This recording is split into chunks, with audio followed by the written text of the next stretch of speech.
こんにちは。チキンパラダイスハワイの葵とパチタちゃんです。こちら鶏を幸せに飼う方法の3回シリーズの最終回です。今日は鶏の健康管理についてお話ししていきたいと思います。1回目2回目を見ていない人はぜひ見てください。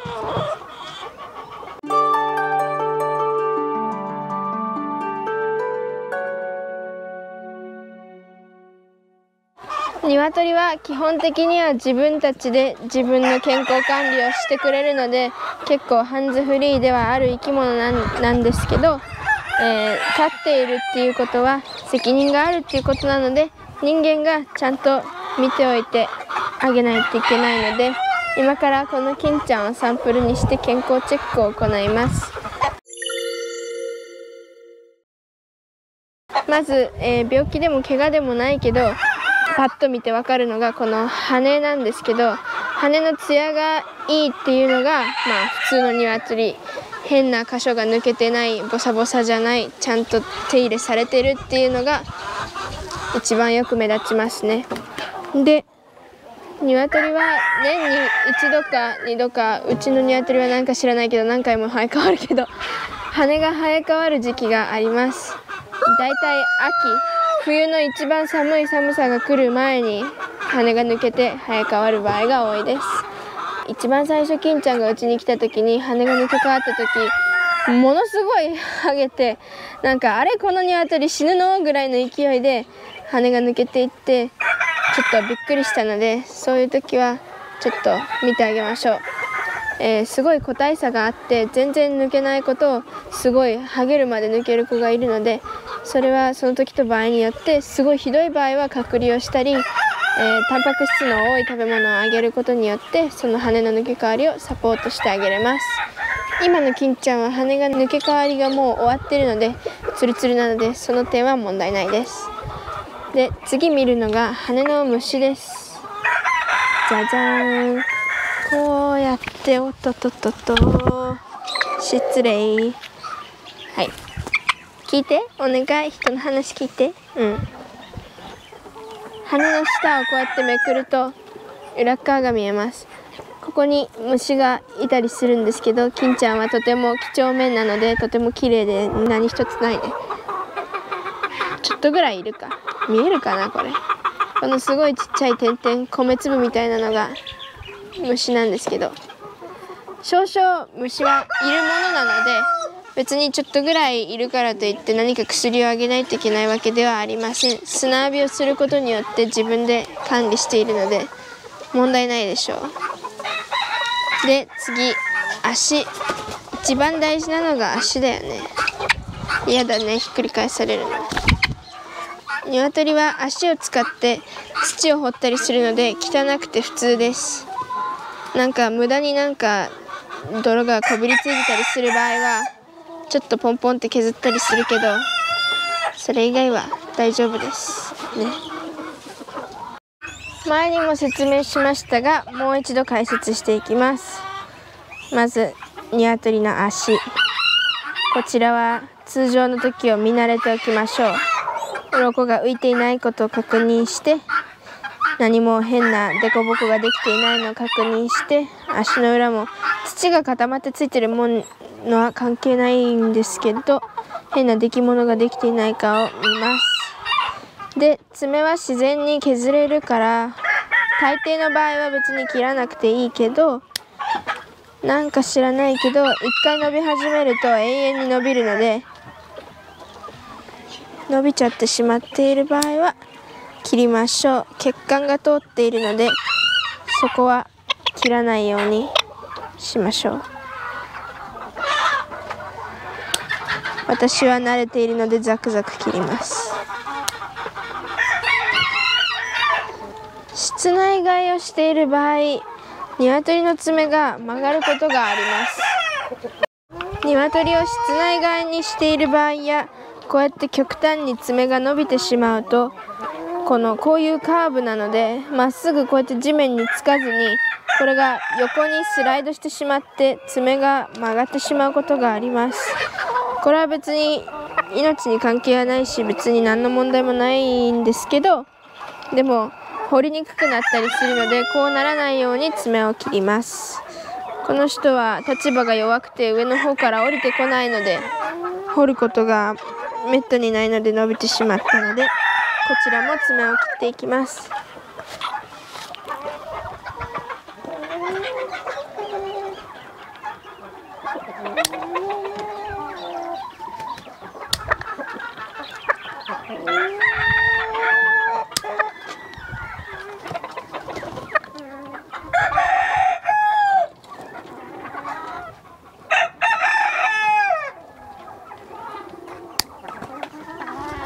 はい。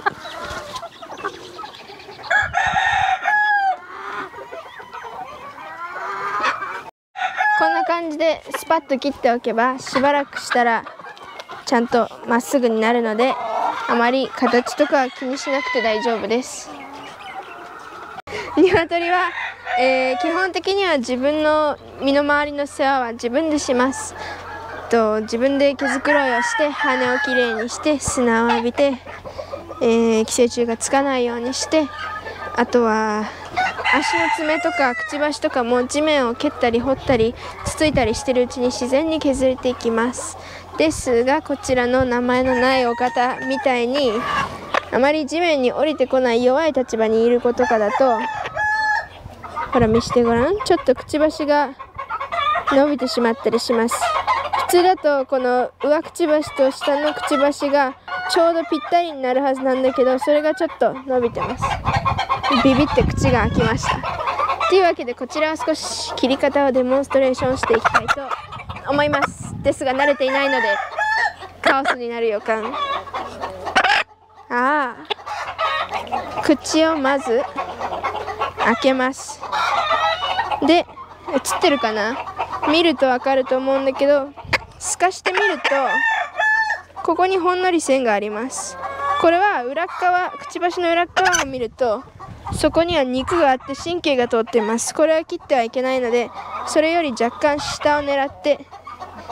爪切りで切ります。パチッとすると、あら不思議、ぴったりになります。はい、ありがとうございました。あ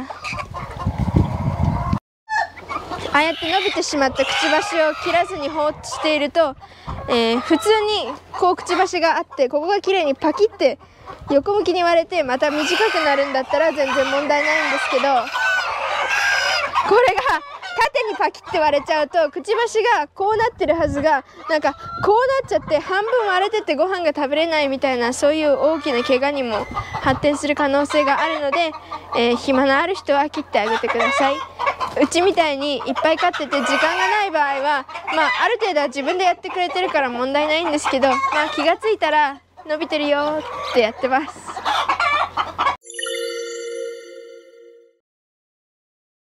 鶏は自分で毛づくろいをするけど、どうしてもこちらのエキセアナちゃんみたいに体が大きい、首が短いタイプの鶏になると、後ろまで口が届かないので、お尻にがついてめっちゃ大変なことになります。こちらあんまり本人にとっては大問題ではないんですけど、ハエが卵を産んで、そこから糞だけ食べるんだったらいいけど、そこから体内に侵入して中にハエが湧くという意味のわからないことになるので、こういうのを発見した場合は取ってあげましょう。こうやってお尻が汚れている場合は、私の場合はそこの辺の羽を切ってしまったり抜いてしまったりしています。時間のある人は丁寧に切ってあげてください。洗うのはもちろんちゃんと乾かしてあげられるなら洗ってもいいんですけど、自然についている防水の油とかがなくなってしまって皮膚病になりやすくなるので、私は洗うのは本当に最終手段として置いてます。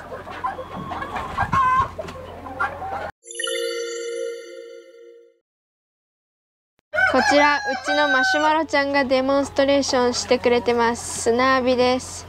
鶏が砂を浴びることを見たことがない人は、倒れて痙攣してるのかと思ったっていうコメントがたくさんあります。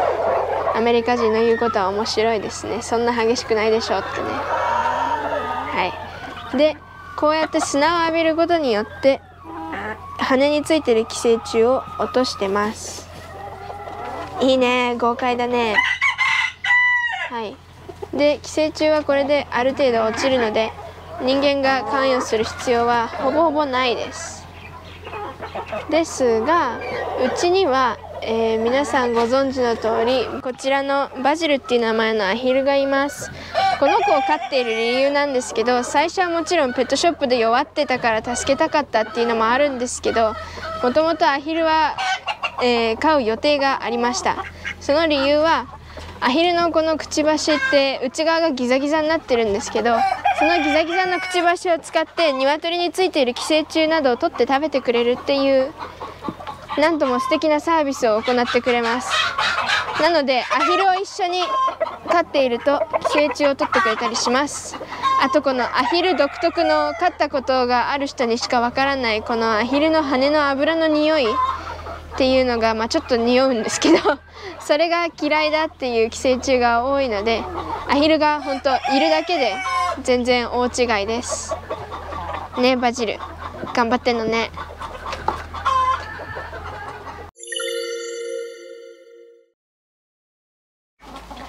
鶏はお腹に虫がいるので、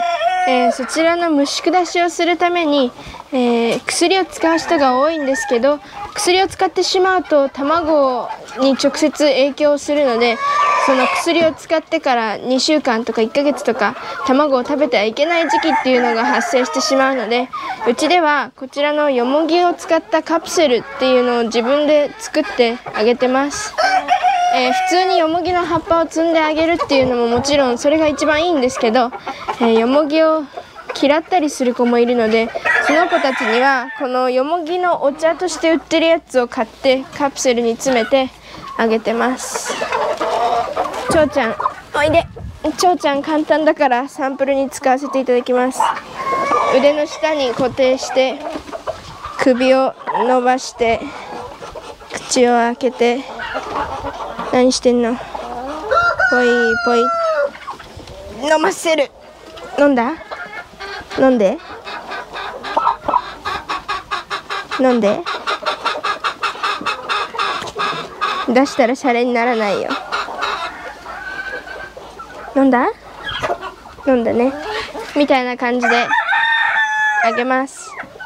これを1週間ぐらい続けるのが最適って言われてるけど、ちゃんとヨモギを食べてくれる子だったらそれをあげてください。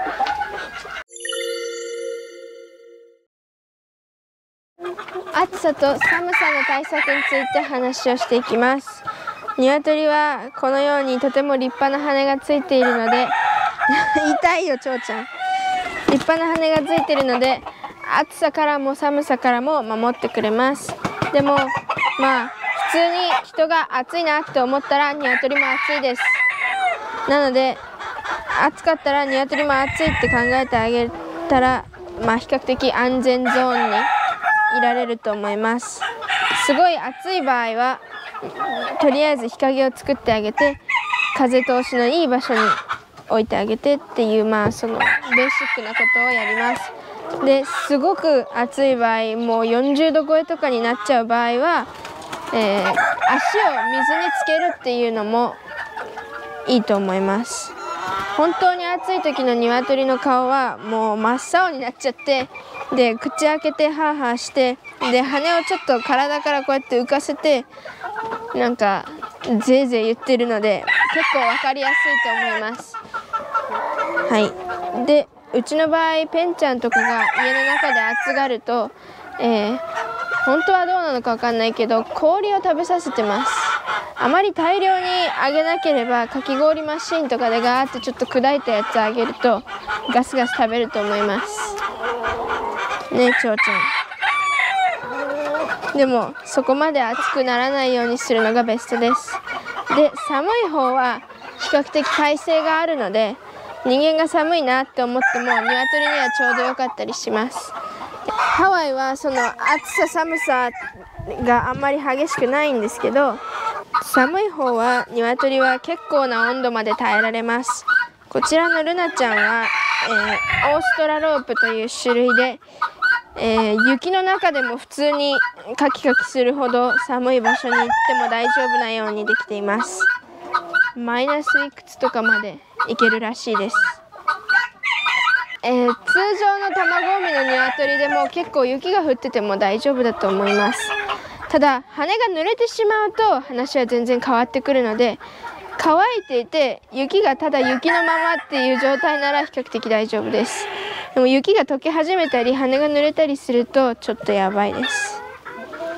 なので寒さには結構耐性があります。で、北海道とかってマイナスいくのかな。もっと寒くなるよね。アメリカもめちゃめちゃ寒くなる場所はあるけど、そういう場合はなるべく囲われた場所に置いてあげて、でも風通しは必要だからっていうちょっと微妙なラインがあります。あと一番寒さで気をつけなきゃいけないのはトサカが、凍傷で壊死してしまうことが一番危ないです。ルナちゃんは、寒いところ大丈夫な鶏だから比較的ちまっとしたトサカをしてるけど、レグホンとかそういう種類だとこれぐらいトサカがあるから寒くなっちゃいます。ものすごく寒くなる場所に住んでいる人は鶏を狭い場所に入れて、それでひよこ用の赤い電気ヒートランプってやつをつけたがる人が多いんですけど、それはすごい火事の原因になったりするのであまりおすすめしません。そこまで寒くなるんだったらヒートプレートっていうやつ、火事にならないタイプの温める機械を使うといいと思います。でもメンドリはいっぱい狭いところにいれば、1人が10ワットの電球と同じぐらいの熱を放出しているっていうのが普通の計算式で使えるらしいので、そう考えるといっぱいいればあんまり寒くないっていうのが多分分かりやすいと思います。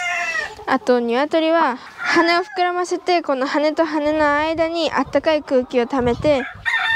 体を保温するので、着せたくなる気持ちは分かりますが、お洋服とかを着せると自分で保温できなくなるのであまりおすすめしませんね。もうこんな立派な服着てるからね。というわけで寒かったら鶏の顔を見て伺ってみましょう。大丈夫ですかって。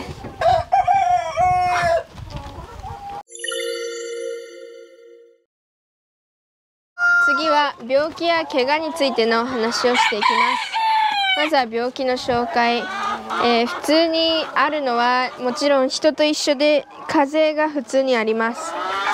原因不明の鼻がムズムズしてくしゃみが出て熱が出てみたいな、そういうのが普通に鶏にもあります。でそれとよく似た症状の肺炎が結構よくあります。で次は寄生虫などがたくさんいるので、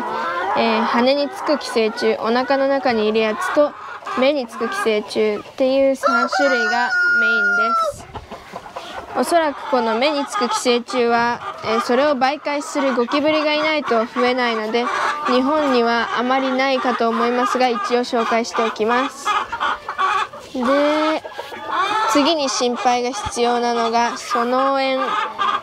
前回ご飯の時に紹介したこの鶏たちがご飯を食べて膨らむそのっていう袋があるんですけど、こちらは筋肉でできている袋です。ここで消化を行っているわけではないので、ただご飯を置いているだけなので、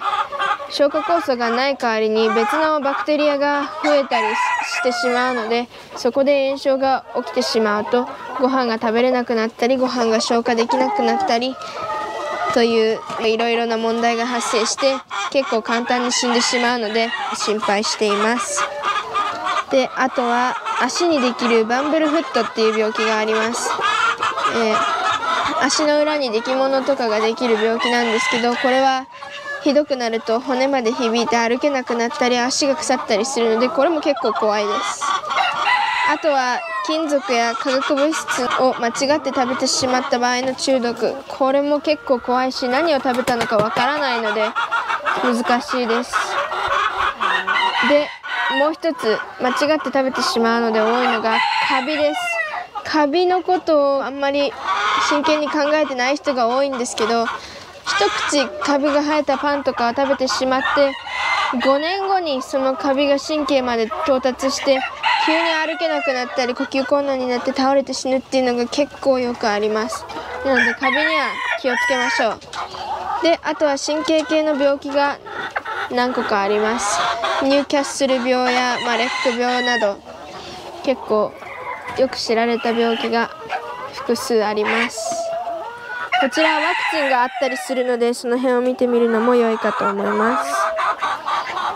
で、結構いろいろな問題で急に具合が悪くなったりするので、鶏を飼う前に鶏をちゃんと見てくれるっていう獣医師を探しておくと安心です。うちの場合は鶏がまだ少なかった頃に最初に病気や怪我になってしまった3羽ぐらいを病院に連れて行って、その際に、どういう応急処置をしたらいいかとか、いろんな薬とかこれとかあれとかいろいろちゃんとした人に教えてもらったので、そこからそのベーシックな知識を生かしていろいろ勉強を続けて、今では自分でみんなの治療を行っています。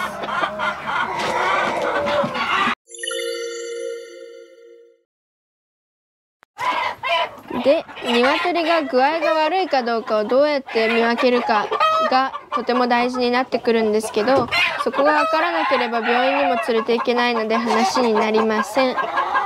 まず鶏が通常の状態を毎日ちゃんと観察してください。で、ちょっとでも何かが違ったら何かおかしいっていうのが毎日見ていれば分かります。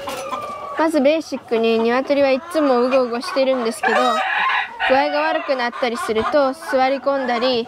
ぼーっと突っ立ったまま羽を膨らましてじーっとしたり目をつぶってたり、なんか通常の日向ぼっこでぼーっとしてる時とは全然違う感じのぼーっとしてるっていう状態が発生します。そういうのを見つけたらちゃんとなるべく早く対応すればほとんどのことは治ります。あとは全然ご飯を食べなくなるので、おやつを出してきても走ってこなかったり、いつも食べてる量とは全然少なかったりっていうので病気になっていたり怪我をしていたりっていうのが分かります。鶏は怪我や病気を隠す生き物なので、そういう小さい変化に気づいてあげるのが飼い主の仕事です。あと最後に病気かどうか一番分かりやすいのが匂いです。鶏を飼っている人は多分分かると思うんですけど、鶏自体の匂いっていうのはほとんど無臭で、なんか優しい匂いがすると私は思うんですけど、病気や怪我をしている具合の悪い鶏は臭いです。その上になると口の中が臭くなるし、怪我をしているとその部位が臭くなるし、何しかもう匂いで分かります。なんじゃお前っていう匂いになります。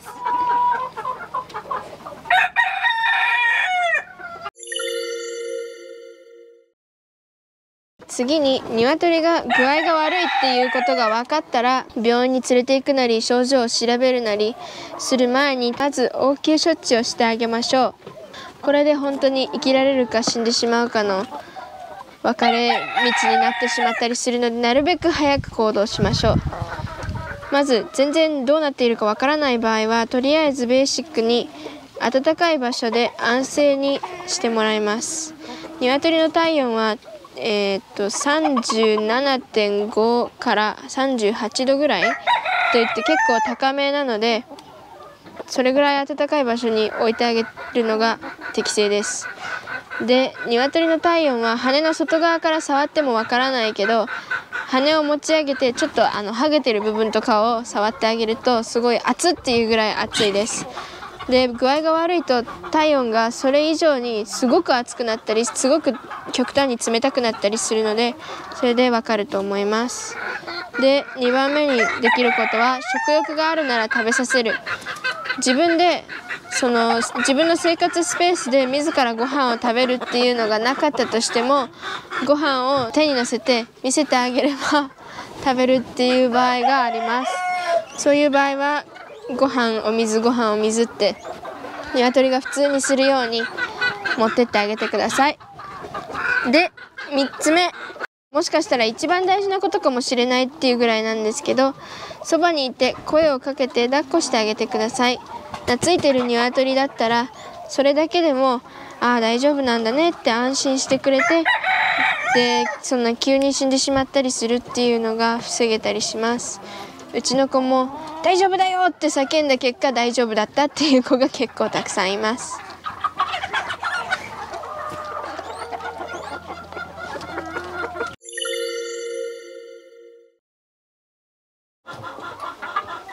怪我をした場合の応急処置についてお話をします。鶏を普通に飼っていて、何かに引っかかった拍子に爪が剥がれちゃったり、筆毛が折れてしまった場合とか、結構大量に血が出るので、まずは血を止めます。とりあえず大きな傷口でない場合は傷口をきれいにして、それで、ハエなどの虫が来ないように注意します。血はちゃんと固まって、それで他の菌を防いでくれるので、完全に洗い流さずに、とりあえずゴミがいっぱいついてるとかでなければ大丈夫です。で、出血がひどい場合はとりあえずギュッて押さえます。すごい力で押さえてれば大体の傷は塞がります。それでも出血がひどい場合は止血パウダーっていうのを売ってるので、そちらを買って用意しておいてください。なければ小麦粉とかそういう粉系のもので代用できます。で、すごいひどい場合とかは出血が止まって、ある程度かさぶたになるまで隔離しておいてください。疲れてひどくなってそこから感染症にかかるっていう場合があるので、ちゃんと傷が治るまで分けておいてあげましょう。はい、こちらのおっさんみたいな声の白玉ちゃんに参加してもらいます。鶏同士の喧嘩がすごくひどかったり、肉食獣などに襲われてもう大量に出血している場合は、とりあえずその部位を持ってもうひたすら押さえます。ギューってね。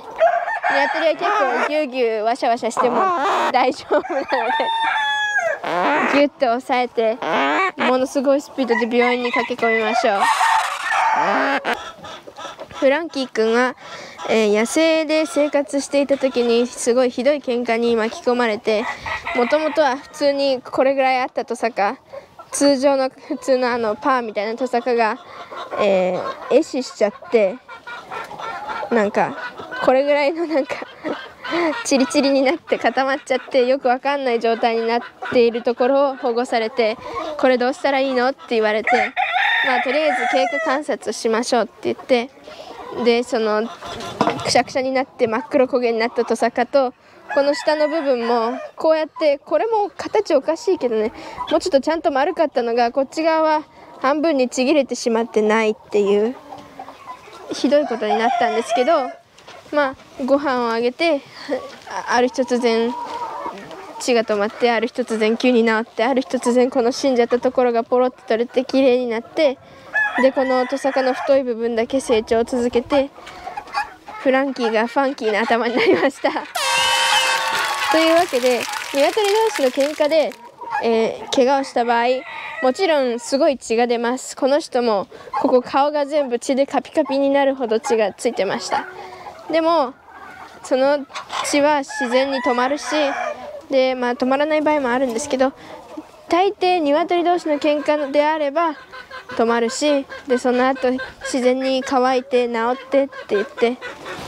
こんな感じで元気になります。なので鶏同士の喧嘩はとりあえず喧嘩しててひどくなったら隔離ぐらいで大丈夫だと思います。皆さんびっくりする必要はありません。鶏とか犬とか猫とかいろいろな生き物を飼っていて思うけど、鶏は比較的頑丈な生き物なので、適切な環境、適切なご飯などを与えていれば